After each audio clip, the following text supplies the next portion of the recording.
المعركة مستمرة حتى دحر هذا العدو نهائيا. وأنا برسل رسالة اليوم لهؤلاء المتمردين ومن عاونهم أنه نحن ما حنضع السلاح إلا تنتهوا أو تطلعوا من البلد.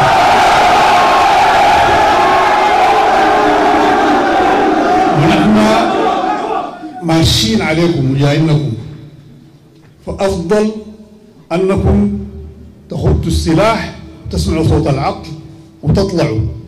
اطلعوا من الجزيرة، اطلعوا من الخرطوم، اقعدوا برا. كان عندكم كلام ثاني تعالوا تكلموا، لكن انتم قاعدين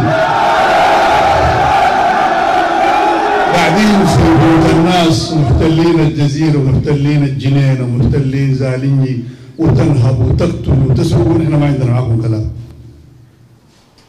كلام انتهى. معركة بعد نهايتها نجي ثاني نشوف اللي بيحصل شنو ان شاء الله. الله اكبر، الله اكبر.